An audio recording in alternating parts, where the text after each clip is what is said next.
Hey everyone, welcome to my channel, Books, Girls, and Furs. My name's Leslie, and Emily from Linguist Library gave me a little nudge about a book tag that she created, and I'll have the information for both creators below. I'm going to tag a bunch of people. Yes, some people that I kind of frequently communicate with, but I'm also going to tag people that I subscribed to their channel recently. I thought that would be like a great way to like connect.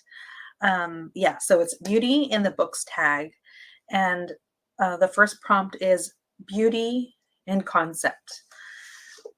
Fresh Banana Leaves by Jessica Hernandez, PhD.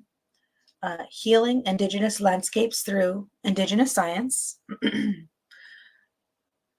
This book really focuses on Indigenous science, environmental policies, and discusses how Indigenous science has really been dismissed, and in a way, not just dismissed, but like the only way that Indigenous science is really taken seriously and to account is when someone non-Indigenous goes into the Indigenous community, records the data, and then claims it for themselves. So there is definitely a conversation about what is acceptable and by who really polices that knowledge.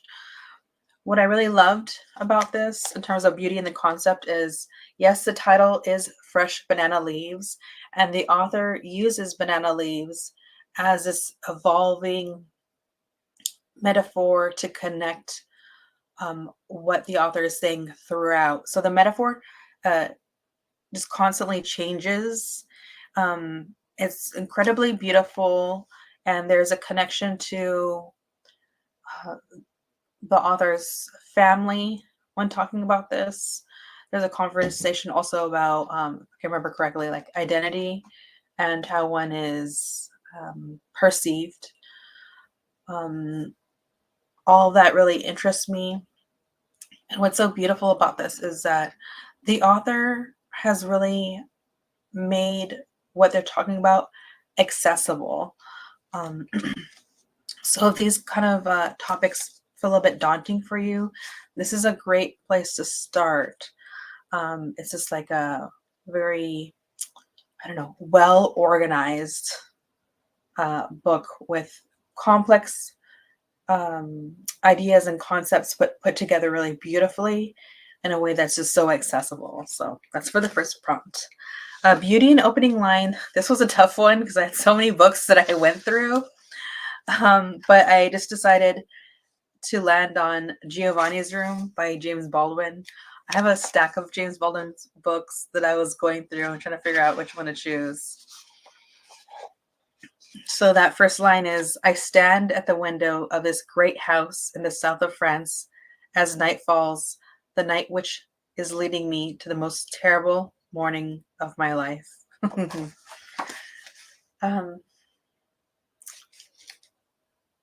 This line alone, it just like it encapsulates like how impactful and emotionally moving this book is going to be just in that first line. And so you find yourself really going on this character arc with these really messy characters, and it's definitely takes on something that I enjoy, which is a complex story that you're going to be riveted by, but you don't have to like the characters per se. But you know, James Baldwin always does it for me. The imagery that this author creates is incredible. Okay. Sorry, I'm a little bit under the weather. All right. So the next prompt is beauty and character. I immediately thought of Miss Pat. Miss Pat is a comedian. They've adapted parts of their life into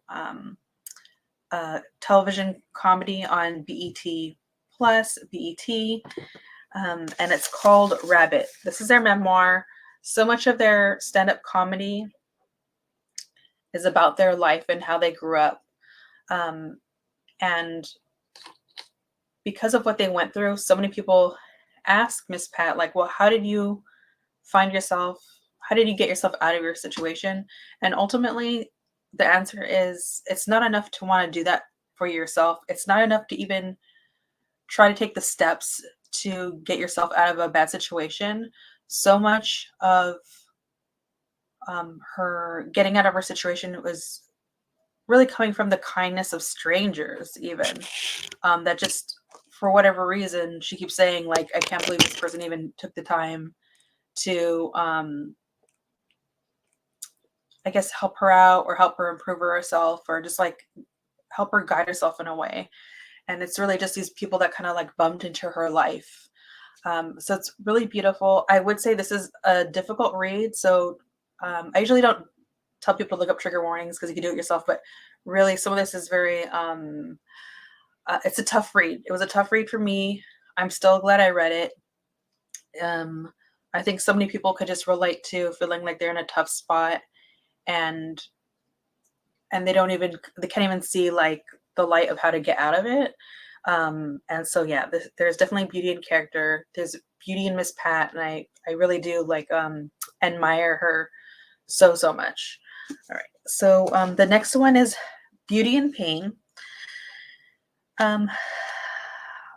There's two books I was trying to think about choosing, and it was a tough one between one author, and I have I have my laptop balanced on my cat's what do you call it, cat tree, so they're scratching away on it. And here she goes. Here's Ginger. All right, sorry, where was I? Beauty Amidst Pain. All right, so Alicia Elliott wrote two books, and I decided to go with their fiction work, And Then She Fell. This is a genre bending work, so there is elements of horror, but there are other genres kind of like mixed in here. This is about a woman. You know what? Hold on, let me not get this wrong.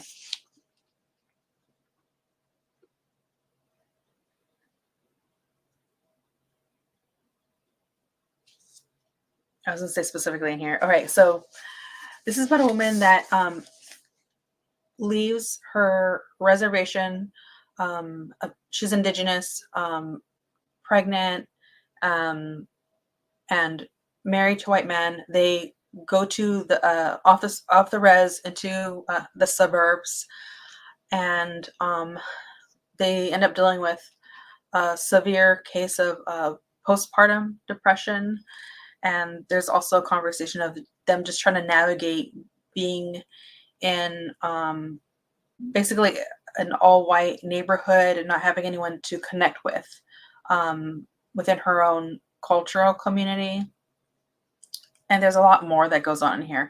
And actually, I think this is actually really paired well with Fresh Banana Leaves, because there is also a conversation about like the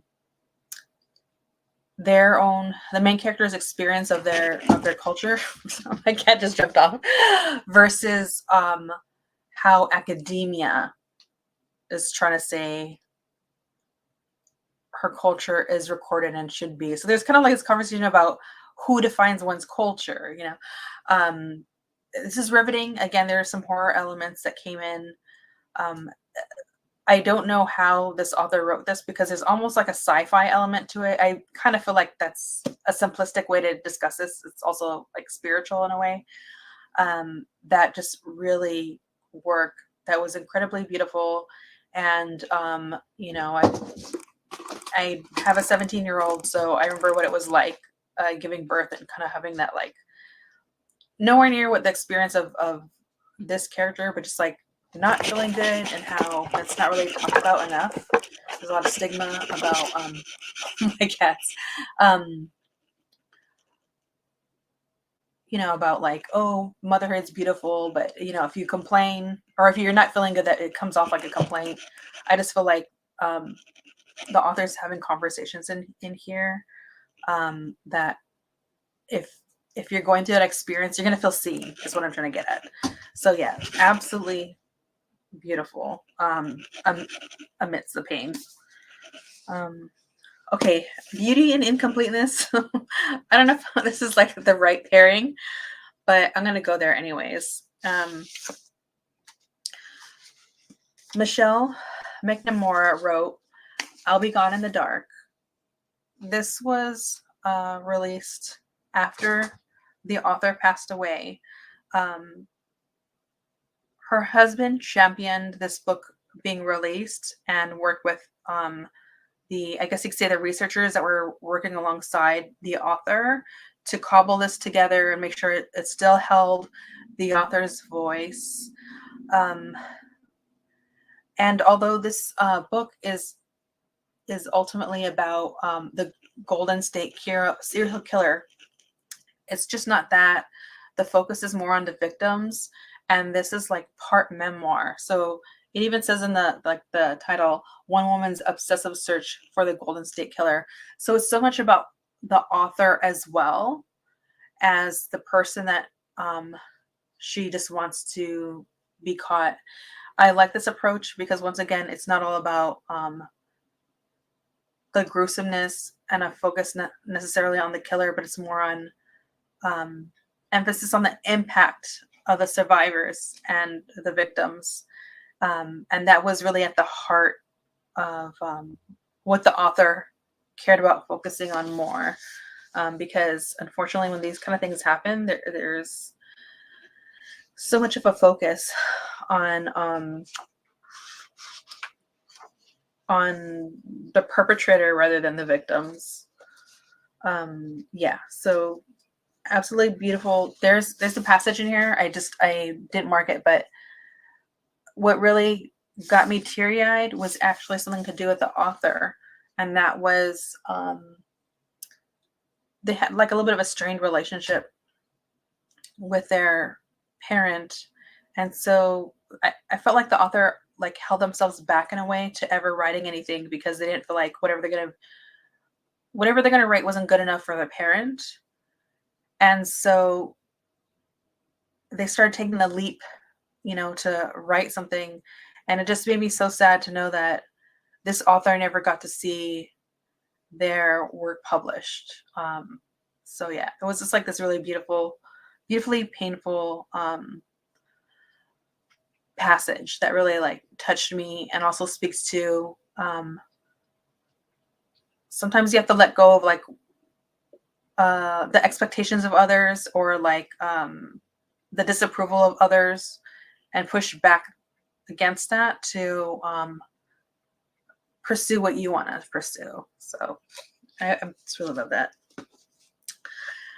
Beauty in Place. I just recently finished There's Always a Seer on basketball and Ascension. Oh, no, never mind. This is wrong. No. I have a different book. I forgot. Oh, okay. Yeah, that's right. I'm grabbing the wrong one. I'll get my act together. Beauty in Place. Sorry. Yeah, that's right. In the Dreamhouse. Okay.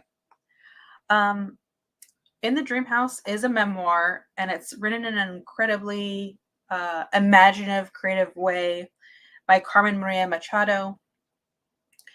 And the author uses the idea of the dream house. So the idealized home on the outside of a relationship, but inside the dream house is really, it's a nightmare because they're actually in an abusive relationship. And so the way that this is written out is constantly discussing all these different facets of the relationships, of the abuse that's going on. Also, there's this, how do I say this? I don't know if it's like internalized racism in a way, but also the character being with a partner that's a white woman and like growing up, the undercurrent of their culture being like, well, that's what's revered. So the author themselves should feel so lucky to be with someone like that. So it's just very deep, very painful. Um, but there is this idea about like beauty in place, like, but like as a, um, but yeah, just exploring the ideal and needing to pierce that. So yeah, absolutely riveting as a memoir. I mean, very uh, unconventional and riveting, and just really worth a read. So there we go. Beauty in Place. All right, finally getting to the next one, which is Beauty in Time, which is There's Always This Year on Basketball and Ascension. Written by Hanifa Durkheeb. He's my favorite author. In this book, although from the image, from some of the title, you think this is just about basketball, but it's actually about so much more. And in terms of time, what the author is really getting at is, let me show you an example.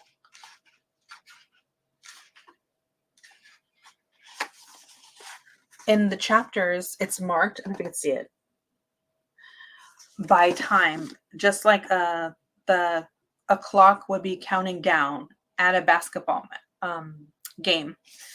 And so there's this idea that there's the time is present, is precious, it's urgent. There's a mixing of those two, but there's also this suspension of time as if you're experiencing the book, because the author is really just saying like, time is just like we're losing it, but also for that same reason that there's a sense of urgency, you should also stop and meditate and sit in that moment with him, to experience a love of community, a love of sport, love of heartbreak, a love of love songs, and yeah, so and exploring grief, and which makes you think about death, which makes you go around again and think about how we're all just constantly losing time. Time is something that you cannot get back, and to really savor every moment. And so, yeah, this is definitely a book to pick up for Beauty in Time. And lastly, Beauty in Catharsis. I chose Minor Feelings by Kathy Park Hong, An Asian American Reckoning. This essay collection, nonfiction, is such a quick read because the way that the author writes with such like veracity, and there's just like this searing anger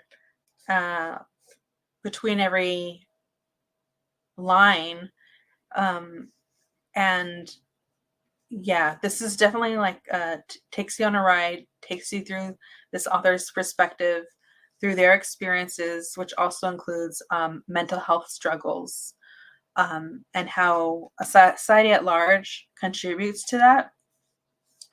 And so, yeah, I mean, it's definitely something that, although this is a conversation about a culture that's not mine, I feel like it's just one of those things when someone writes something that's so specific, there's a sense of universality to it. And by the end of the book, it did feel like really cathartic.